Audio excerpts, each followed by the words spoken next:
नमस्कार, आप देख रहे हैं न्यूज 18 इंडिया। आपके साथ मैं हूं Ravi Thakur. Cruise drugs case में फंसे आर्यन खान की जमानत अर्जी पर अब से थोड़ी देर में बॉम्बे हाईकोर्ट में सुनवाई होगी। मुकुल रोहतगी आर्यन केस की पैरवी करने के लिए बॉम्बे हाईकोर्ट पहुंच गए हैं। आर्यन पिछले 19 दिनों से मुंबई की आर्थर रोड जेल में बंद हैं। सेशंस कोर्ट से जमानत नहीं मिलने के बाद आर्यन के वकील ने बॉम्बे हाईकोर्ट का रुख किया था और जमानत अर्जी दाखिल की थी। उसी अर्जी पर आज सुनवाई होगी। तो आपको बता रहे हैं कि किस तरह से आर्यन खान की जमानत अर्जी के लिए थोड़ी देर बाद ही बॉम्बे हाईकोर्ट में सुनवाई होने जा रही है। मुकुल रोहतगी जो इस केस में आर्यन खान के वकील हैं, वो बॉम्बे हाईकोर्ट पहुंच गए हैं। आर्यन पिछले 19 दिनों से मुंबई की आर्थर रोड जेल में बंद हैं। सेशन कोर्ट से जमानत नहीं मिलने के बाद आर्यन के वकील ने बॉम्बे हाईकोर्ट में याचिका जमानत के लिए दाखिल की थी। अब देखना यह है कि आज जमानत मिलती है या नहीं।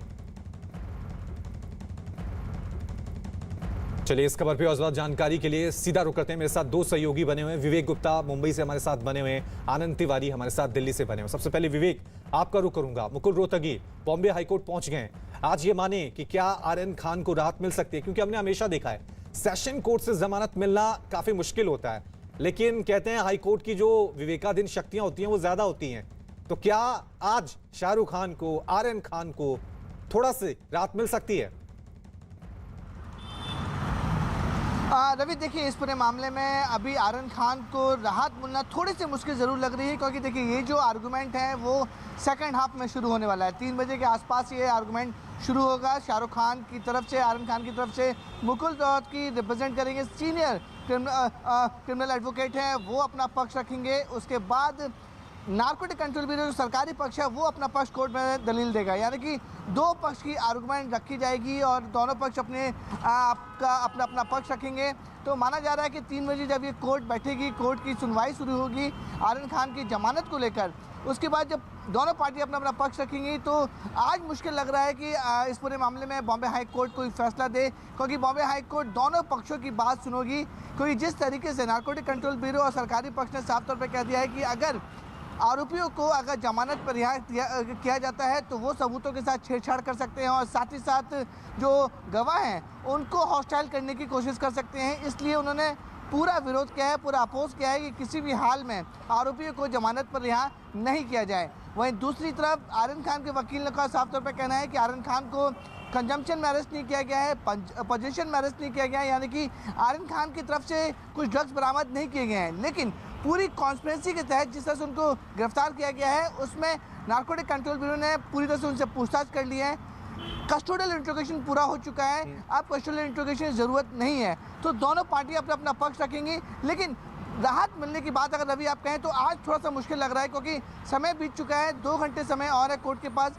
अगर इन 2 घंटों में दोनों पक्ष अपनी जगह पूरी कर लेती हैं तो हो सकता है कि बॉम्बे हाई कोर्ट ये ऑर्डर दे दे कि कल फैसला सुनाएंगे या फिर कोई तारीख तय कर देगी फैसला सुनाने के लिए। रवि, लेकिन विवेक, एक सवाल यहाँ पे उठता है कि आर्यन खान से यहाँ पे ड्रग्स बरामद नहीं हुई है, क्या सिर्फ इलेक्ट्रॉनिक डिवाइस जो मैसेजेस होते हैं वो स्टैंड करते हैं क्या कोर्ट में? ये भी सवाल पूछा जा सकता है, क्योंकि दीपिका का केस हो, उसमें भी इसी तरह की शुरुआत में काफी सुर्खियां बना था ये केस, लेकिन बाद में सब कुछ खामोश, सब चुप। देखिए रवि, ये काफ़ी लीगैलिटी वाला सवाल है, लेकिन जिस तरीके से सुप्रीम कोर्ट, अगर हम आपको याद देना चाहें अपने दर्शकों को, सुप्रीम कोर्ट ने साफ तौर पे कहा था कि जो व्हाट्सएप चैट होते हैं उससे पुख्ता सबूत नहीं माना जा सकता है। उस व्हाट्सएप चैट्स के आधार पर जांच एजेंसियां जांच कर सकती हैं, लोगों को पूछताछ के लिए बुला सकती हैं, लेकिन सुप्रीम कोर्ट ने साफ तौर पे कहा है कि व्हाट्सएप चैट को पुख्ता सबूत नहीं माना जा सकता है। लेकिन नारकोटिक कंट्रोल ब्यूरो ने जो इस पूरे मामले में एक बार फिर से व्हाट्सएप चैट को ही एक पुख्ता सबूत माना है और साफ तौर पर व्हाट्सएप चैट के आधार पर ही उन्होंने साफ तौर पे कहा है कि जो लिंक्स हैं, आर्यन खान की जो लिंक्स हैं वो बड़े बड़े ड्रग सिंडिकेट के साथ जुड़े हुए हैं। इंटरनेशनल लिंक्स का नाम इसमें सामने आ रहा है। साथ ही साथ कुछ विदेशी ड्रग पैडलर भी गिरफ्तार किए गए हैं। पैसों को लेन देन को लेकर व्हाट्सएप चैट सामने आए हैं। तो कहीं ना कहीं नारकोटिक कंट्रोल ब्यूरो, सरकारी पक्ष व्हाट्सएप चैट को एक अहम सबूत मान के चल रहा है। यही वजह है कि रवि, कि इस पूरे मामले में नारकोटिक कंट्रोल ब्यूरो और सरकारी पक्ष ने कोर्ट में ये भी कहा था कि इसकी जांच इंटरनेशनल लेवल पे होनी चाहिए। यही वजह कि minister of external affair MEA भी इसमें इन्वॉल्व हो और पूरे सिंडिकेट की जांच करें। ठीक है एनसीबी का तो दावा ये है कि इस पूरे केस की जांच जो है वो इंटरनेशनल लेवल पे होनी चाहिए। देखना ये कि आज हाई कोर्ट से क्या फैसला सामने आता है। आर्यन ड्रग्स केस से जुड़ी एक और बड़ी खबर आपको बता दें। आर्यन के वकील ने कोर्ट में यह दलील दी है कि समीर वानखड़े और नवाब मलिक के बीच चल रहे विवाद से उनका कोई लेना देना नहीं है। आर्यन की ओर से कहा गया है कि प्रभाकर साहिल को वो नहीं जानते हैं और उससे उनका कोई लेना देना नहीं है। चलिए इस खबर पे और ज्यादा जानकारी के लिए सीधा रुक करते हैं मेरे सहयोगी आनंद का, जो दिल्ली एनसीबी दफ्तर के बाहर मौजूद हैं। आनंद, आपका रुख मैं कर रहा हूं। जाहिर सी बात है, शुरुआत में सिर्फ आर्यन खान की बात हो रही थी, लेकिन जैसे जैसे नवाब मलिक, समीर वानखड़े ये वार पलटवार शुरू हुए, अब एनसीबी के अधिकारी भी घेरे में आ गए हैं। तो अभी क्या अपडेट मिल रही है? क्योंकि साफ तौर से जिस तरह से रिश्वत के आरोप लगे हैं वो समीर के लिए काफी मुश्किलें लाने वाले हैं आने वाले वक्त में। देखिए, ये महत्वपूर्ण एफिडेविट है जो आर्यन खान की तरफ से कोर्ट में दिया गया है, क्योंकि नवाब मलिक जो आरोप लगा रहे थे उसमें कहीं ना कहीं वो शाहरुख खान की मैनेजर का नाम ले रहे थे बार बार, लेकिन आर्यन खान की तरफ से जो एफिडेविट दिया गया उसमें उन्होंने बोला है कि हमने एनसीबी के ऊपर या एनसीबी के ऑफिसर्स के ऊपर कोई आरोप नहीं लगाए हैं। ये जो पूरा आरोप प्रत्यारोप का जो पूरा मामला सुर्खियों में आया है, ये राजनीतिक दलों के लोगों और एनसीबी के बीच का मतभेद है। यानी कि ये तो साफ हो जाता है कि एनसीबी की जो जांच चल रही थी उसमें आर्यन खान या उनके वकील ये बात तो मानते हैं कि राजनीतिक जो ये मसला उठा है उससे उनका कोई लेना देना नहीं है। यानी कि अब इसमें देखना होगा कि जितने गंभीर आरोप एनसीपी लगा रही है या प्रभाकर लगा रहे हैं उसके सबूत वो किस तरह से आगे दे पाएंगे, क्या वो आरोप आगे टिक पाते हैं। लेकिन अगर आप रवि इसको इस तरह से भी देखें कि जिस तरह से जो समीर वानखेड़े हैं जो जांच कर रहे थे लगातार पिछले 1 साल से सुशांत केस के बाद से लगातार, अगर उनकी टीम इस पूरे मामले में अब कटघरे में है तो इससे सीधा फायदा उन लोगों को होगा जिन लोगों को गिरफ्तार किया गया था, जिनके पास से ड्रग्स बरामद हुई थी या जो पूरे नेक्सस का हिस्सा है। क्योंकि देखिए लगातार ये सवाल उठ रहे हैं कि समीर वानखेड़े और उनकी टीम को हटाया जा सकता है या हटा दिया जाएगा, लेकिन अभी इस पर कोई ऑफिशियल कमेंट नहीं आया है। कल का दिन काफी महत्वपूर्ण है क्योंकि समीर वानखेड़े जैसे ही एनसीबी दफ्तर से निकले थे उन्होंने हमको फोन पे बताया कि मैं आज दिल्ली में ही रुकूंगा और मुझे कोई विजिलेंस का कॉल नहीं आया है, ना कल के लिए कोई कॉल है ना आज कॉल आया है। इसका सीधा मायना यह है कि कल का दिन काफी अहम है कि क्या समीर वानखेड़े से दिल्ली में ही विजिलेंस की टीम उनसे इंट्रोगेशन करेगी, उनके स्टेटमेंट लेगी, उनका पक्ष जानेगी, या फिर वो कल अगर मुंबई जाते हैं तो जो ज्ञानेश्वर सिंह है जो विजिलेंस हेड है जी लौटेंगे आपके पास आनंद। और ड्रग्स केस से जुड़ी एक और बड़ी खबर आ रही है न्यूज 18 के आशीष सिंह की ये रिपोर्ट है कि एनसीबी ने बॉम्बे हाई कोर्ट में अपना जवाब दाखिल किया है, जिसमें एनसीबी ने कोर्ट से आर्यन को जमानत नहीं देने की अपील की है। अपने जवाब में एनसीबी की तरफ से यह दलील दी गई है कि अगर आर्यन जेल से बाहर होते हैं तो वो जांच को प्रभावित कर सकते हैं। तो एक बार फिर एनसीबी ने हर बार की तरह यह तर्क दिया है, यह दलील दी है कि अगर आर्यन खान को जमानत दी जाती है तो वो जांच को प्रभावित कर सकते हैं। सीधा रुक करता हूं मैं विवेक का। विवेक, एनसीबी की सीधी सीधी लाइन है, सीधी सीधी दलील है हर बार की तरह कि आर्यन खान अगर बाहर आते हैं जेल से वो सबूतों के साथ छेड़छाड़ कर सकते हैं, जांच को प्रभावित कर सकते हैं। हाई कोर्ट में ये दलील काम आएगी एनसीबी की? देखिए रवि, इस तरह से हमने आपको पहले ही बताया था कि ये दलील नारकोटिक कंट्रोल ब्यूरो और सरकारी पक्ष हर हाल में रखेगा। यही दलील उन्होंने एनडीपीएस स्पेशल कोर्ट में रखी थी जब बेल हेयरिंग पर एनडीपीएस स्पेशल कोर्ट जो लोअर कोर्ट होती है हाई कोर्ट के नीचे वाली कोर्ट में, वहाँ पर उन्होंने ये रखा था कि ये लोग इन्फ्लुएंशियल पीपल हैं, बड़े लोग हैं, अगर ये लोग जमानत पे बाहर रिहा होते हैं तो सबूतों के साथ छेड़छाड़ कर सकते हैं और जो गवाह हैं उन्हें हॉस्टाइल करने की कोशिश कर सकते हैं। वही पॉइंट, वही चीज़, सेम टू सेम वही पॉइंट आज सरकारी पक्ष ने एक बार फिर से बॉम्बे हाई कोर्ट में रखे हैं। और बॉम्बे हाई कोर्ट में नारकोटिक कंट्रोल ब्यूरो के अधिकारी और वकील साफ तौर पर बता रहे हैं कि ये जो मामला है कोई छोटा मोटा मामला नहीं है, ये देश के नौजवानों से जुड़ा हुआ मामला हुआ है। कई लोग ड्रग्स की चपेट में आ चुके हैं, इसलिए ये जो सिंडिकेट जो नारकोटिक कंट्रोल ब्यूरो ने बस किया वो काफ़ी बड़ा सिंडिकेट है, काफ़ी हाई प्रोफाइल सिंडिकेट है। और जिस तरीके से जो व्हाट्सएप चैट में जो चैट सामने आ रही है उसमें कहीं ना कहीं आर्यन खान और जो दूसरे आरोपी हैं वो इंटरनेशनल लेवल के ड्रग पैडलर से बातचीत कर रहे हैं, ऐसा नारकोटिक कंट्रोल ब्यूरो का दावा है। उन्होंने कोर्ट में ये दावा किया भी है। इसलिए ये एक बड़ा इंटरनेशनल लिंक्स है, पैसे को लेन देन को लेकर बातचीत हो रही है। यही वजह है कि नारकोटिक कंट्रोल ब्यूरो अपनी पूरी कोशिश और सरकारी पक्ष अपनी पूरी कोशिश करेगा कि तीनों आरोपियों को आज जमानत ना मिले। और जो ने सबसे बड़ा पक्ष यही रखा है कि अगर जमानत पर रिहा होते हैं तो ये बाहर आकर सबूतों के साथ छेड़छाड़ कर सकते हैं। जी विवेक एक और बड़ी खबर अपने दर्शकों को बता दें। बॉम्बे हाई कोर्ट में आज आर्यन के साथ अरबाज मर्चेंट और मुनमुन धमेचा की जमानत पर भी सुनवाई होगी, जिसे लेकर न्यूज़ 18 ने मुनमुन के वकील कासिफ अली से बातचीत की है, जिसमें उन्होंने उम्मीद जताई कि कोर्ट से उन्हें बेनिफिट ऑफ डाउट मिल सकता है, क्योंकि केस में एनसीबी के गोसावी और प्रभाकर दो अहम गवाह हैं और दोनों ही अब संदेह के घेरे में हैं। हमारे साथ है काशिफ। आज जो है हाई कोर्ट में आर्यन, अरबाज और मुनमुन धमेचा इन तीनों की ही बेल पर सुनवाई है। कहीं न कहीं जो है उम्मीदें हैं, क्योंकि एनसीबी भी रिप्लाई फाइल करेगा और एनसीबी का साफ तौर पे कहना है कि वो इस बेल का विरोध ही करेंगे, जैसे सेशन कोर्ट में कर रहे थे। देखिए, एनसीबी तो प्रोसिक्यूशन है, जैसे पुलिस होती है वैसे ही उसी की तरह एनसीबी है, वो प्रोसिक्यूशन का हिस्सा है। प्रोसिक्यूशन का काम है कि बेल को अपोज करना और कोई भी केस को अपोज करना जो उन्होंने पुटअप किया हुआ है, तो उनका तो ड्यूटी है, वो काम है। जहाँ तक रही डिफेंस की, हम डिफेंस में आते हैं। हमारा काम है कि जितना सच और जितनी सच्चाई है इस चीज़ को कोर्ट में पुटअप करके जो आरोपी के लोगों को जो अंदर जेल में डाला गया उनको इंसाफ दिलाना, वो और इंसाफ दिलाना नहीं दिलाना ये अभी फिलहाल कोर्ट के हाथ में। क्या नई दलील कुछ, क्योंकि सेशन कोर्ट में सारा पक्ष आपने रखा था, वहां से बेल खारिज हो चुकी है, ये फ्रेश एप्लीकेशन है, तो ऐसे में कहीं ना कहीं कुछ नई दलील, कोई नया स्ट्रांग पॉइंट जो अब तक इन्वेस्टिगेशन में इतने दिनों में जो है उभर कर सामने आया, जो एक नया ग्राउंड बन सकता हो इन लोगों की बेल? क्या देखिए, ये जो अभी फिलहाल जो इन्वेस्टिगेशन की जहाँ तक बात ये आई है और जो नए ग्राउंड की बात है, नया ग्राउंड तो इसमें फिलहाल यही हम समझ सकते हैं कि जो विटनेसेस की जो एफिडेविट रिकॉर्ड पे आ रहे हैं, जो पंच में थे, ये काफ़ी इंपॉर्टेंट है। क्योंकि अगर हम आर्यन की बात करें तो आर्यन के पंच में दो विटनेसेस है, वो है केपी गोसावी और प्रभाकर सेल। तो केपी गोसावी तो शायद सरेंडर करने की बात कर रहे हैं पुलिस स्टेशन में। और जहाँ तक रही बात प्रभाकर सेल का कुछ जो एफिडेविट रिकॉर्ड पे आया है, तो अगर ये कितनी सच्चाई इसमें है नहीं, अगर वो रिकॉर्ड पे प्रूव हो जाए तो इसमें तो विटनेस ही नहीं रहेगी इस केस में। तो यानी कहीं ना कहीं ये जो एफिडेविट डाला कल सेशन कोर्ट में जो है एनसीबी ने एक एफिडेविट डाला था, वो पंचों के ऊपर ही सवालिया निशान खड़ा करता है। वही एक ग्राउंड है जो आपका एडिशनल ग्राउंड बनता है बेल के लिए। बिल्कुल, ये एडिशनल ग्राउंड हमारा बनता है, लेकिन अब ये डिपेंड करता है कि हम इसको बेल एप्लीकेशन की आर्ग्यूमेंट में पुटअप करेंगे या नहीं करेंगे। आनंद तिवारी मेरे सहयोगी मेरे साथ बने हुए। आनंद, यहां पर वकील साहब कह रहे हैं कि जो अहम गवाह हैं वो खुद अब सवालों के घेरे में आ गए हैं। गोसावी की बात करें, प्रभाकर की बात करें, कोई सरेंडर करने जा रहा है, कोई खुद खुलासे कर रहा है, तो क्या ये बातें आज कोर्ट में स्टैंड करेंगी, मायने रखेंगी?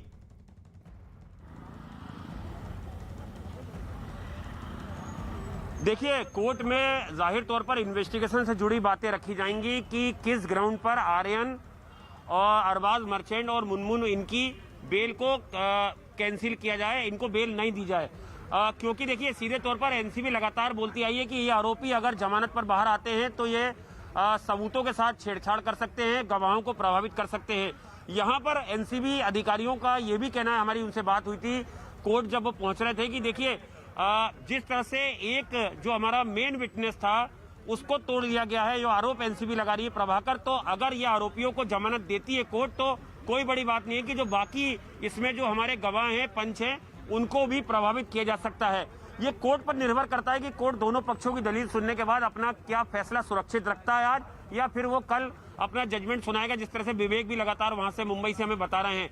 लेकिन इसमें अब सबसे बड़ी सवाल ये खड़ा हो गया है कि रवि की जिस जांच अधिकारी पर ही सवाल खड़े हो गए हैं, अगर वो जांच अधिकारी हटता है तो क्या किसे जांच सौंपी जाएगी, और जिस अधिकारी को अगर जांच सौंपी जाएगी तो किस तरह से वो आगे इस जांच को परस्यू कर पाएगा। क्योंकि देखिए, समीर वानखेड़े और उनकी टीम आज से नहीं, कभी लंबे अरसे से सुशांत सिंह राजपूत के केस से लगातार ड्रग्स कनेक्शन मामले की जांच कर रही है। उसमें एक एफआईआर नंबर है, उस पर उन्होंने चार्जशीट भी फाइल करी थी। उसी सिलसिले में लगातार उन्होंने कई ड्रग्स पेडलर्स को पकड़ा, कई सारी गिरफ्तारियां करी। लेकिन ड्रग्स क्रूज मामले में जिस तरह से उनकी और उनकी पूरी टीम के ऊपर गंभीर आरोप लग गए हैं, अगर विजिलेंस जांच में वो सही पाए गए, मान लिया जाए, तो क्या आगे जो आरोपी है उन्हें इसका फायदा मिलेगा या नहीं मिलेगा?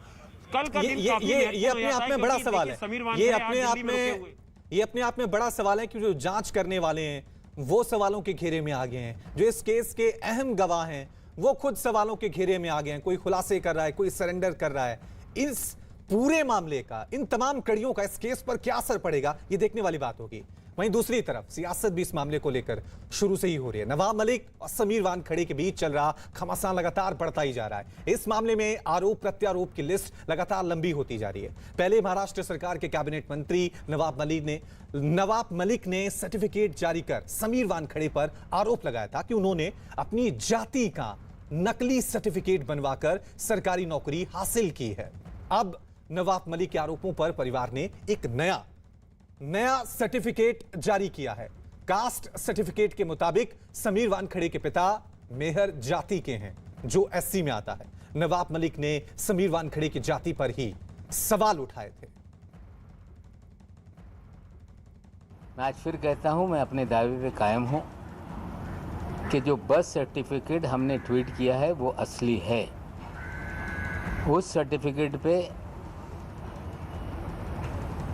दाऊद के वानखेड़े उनके पिताजी का नाम है, और गौर से आप देखेंगे तो उस पर स्टार मार्क करके बाद में एडिशनल ऑल्टरेशन करने का काम सर्टिफिकेट में किया गया है। उनके पूरे गांव का आप सर्टिफिकेट देख लीजिए, पूरे उनके वानखेड़े परिवार का आप सर्टिफिकेट देख लीजिए, और जो डैडी ने भी दिखाए थे कल और प्रूव भी किया है कि उनकी कास्ट ओरिजिनल है। और एक इंसान सर्टिफिकेट बना सकता है ना, पूरा गांव थोड़ी ना बना लेगा सर्टिफिकेट। तो मुझे ऐसा लगता है थोड़ा रिसर्च उसमें तो उनका थोड़ा कम पड़ गया, जरा ज्यादा बेटर प्रिपेयर हो गया। वहीं महाराष्ट्र सरकार के कैबिनेट मंत्री नवाब मलिक ने प्रेस कॉन्फ्रेंस कर समीर वानखेड़े पर जमकर हमला बोला। नवाब मलिक ने दावा किया कि उन्हें एनसीबी के एक अधिकारी की चिट्ठी मिली और इस चिट्ठी में समीर वानखेड़े के खिलाफ 26 मामलों का जिक्र है। एनसीबी